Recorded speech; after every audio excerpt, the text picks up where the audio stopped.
ഈ എല്ലാ സ്ത്രീകൾക്കും ഞങ്ങൾ ഫ്രീ കൊടുക്കുകയാണെന്ന് പറയുമ്പോൾ ലക്ഷക്കണക്കിന് രൂപ മാസം ശമ്പളം വാങ്ങുന്നവർക്ക് എന്തിനു ഫ്രീ കൊടുക്കണം? അത് എന്ത് അടിസ്ഥാനത്തിൽ കൊടുക്കണം? നമുക്ക് എനിക്ക് മനസ്സിലാവുന്നില്ല. അതിലാണല്ലോ ഇപ്പോൾ സ്ത്രീകൾക്ക് സംവരണം അനുവദിച്ചിട്ടുള്ളത്. അപ്പം ടിക്കറ്റ് ഫ്രീ അനുവദിച്ചിട്ടുള്ളത്. അപ്പോൾ ആ ബസ് തടഞ്ഞ് ഞങ്ങൾ അതിൽ കയറി കേരളത്തിലെ എല്ലാവരോടും പറയുകയാണ്, എല്ലാ ജില്ലകളിലുള്ളവരും പുരുഷന്മാരും വിദ്യാർത്ഥികളും ബസ് തടഞ്ഞ് അതിൽ കയറി അവർ ടിക്കറ്റ് എടുക്കാതെ യാത്ര ചെയ്യണം. ഇതൊരു പ്രതിഷേധമായിട്ട് എല്ലാവരും എടുക്കും എന്ന് തന്നെയാണ്. ഒരുപാട് പേര് എനിക്ക് മെസ്സേജ് അയക്കുന്നുണ്ട്. എനിക്ക് മെസ്സേജ് അയക്കുന്നത് സ്ത്രീകളും കൂടിയിട്ടാണ് കേട്ടോ. അത് നമ്മൾ മനസ്സിലാക്കണം. അവരെ തള്ളി പറയാൻ പറ്റില്ല. കാര്യം ഒരു വിഭാഗം സ്ത്രീകൾ എൻ്റെ അച്ഛന് കിട്ടാത്ത നീതി എനിക്ക് വേണ്ട എന്ന് പറയുന്ന എത്രയോ പെൺ സിംഹങ്ങളുണ്ട് ഇവിടെ, പെൺ പുലികളുണ്ട് ഇവിടെ. അവരുടെ നാട്ടിലാണ് നമ്മൾ ജീവിക്കുന്നത്. ഇത് തമിഴ്നാടല്ല, കർണാടക അല്ല.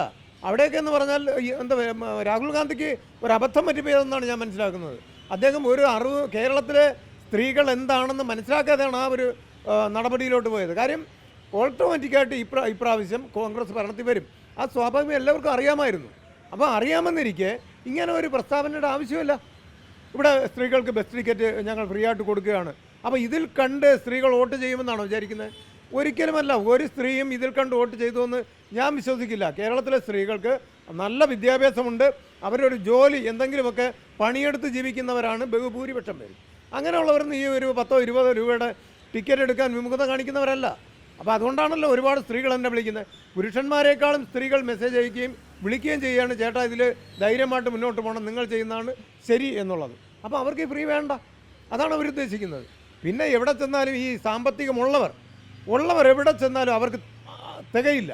അവരിങ്ങനെ ഇതാ നാളെ മുതൽ 15 മുതൽ അവർ കാറും ബൈക്കും സ്കൂട്ടറും ഒക്കെ ഇട്ടിട്ട് അവർ കയറും. അത് അവരെ പോലുള്ളവർ അല്പത്തരം പിടിച്ചവരാണ് അങ്ങനെ ചെയ്യുന്നത്. അല്ലാതെ മാന്യമായിട്ടുള്ള ഒരു സ്ത്രീകളും ഇതിന് വേണ്ടിയിട്ട് നിൽക്കില്ല. പക്ഷേ ഓട്ടോമാറ്റിക്കായിട്ട് സർക്കാർ കൊടുക്കുമ്പോൾ അവർ യാത്ര ചെയ്യും, അത് സ്വാഭാവികം. പക്ഷേ അത് പാടില്ല. നമുക്ക് ഈക്വാളിറ്റി എന്ന് പറഞ്ഞാൽ അത് തുല്യത നടപ്പിലാക്കിയിരിക്കണം.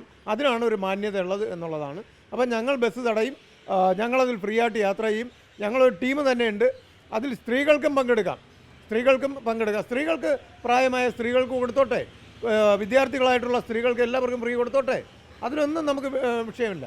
സാമ്പത്തികത്തിൽ പിന്നോക്കം നിൽക്കുന്നവർ അവർക്ക് കൊടുക്കട്ടെ. അല്ലാതെ എല്ലാ സ്ത്രീകളും എന്ന് പറഞ്ഞത് തെറ്റായിപ്പോയി. അത് തിരുത്തുമെന്നാണ് കരുതുന്നത്.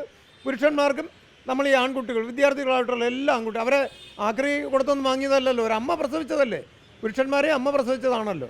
അപ്പോൾ അവർക്ക് ഫ്രീ ടിക്കറ്റ് കൊടുക്കണം. 60 വയസ്സ് കഴിഞ്ഞിട്ടുള്ളവർക്ക് കൃത്യമായിട്ട് ഫ്രീ വേണം.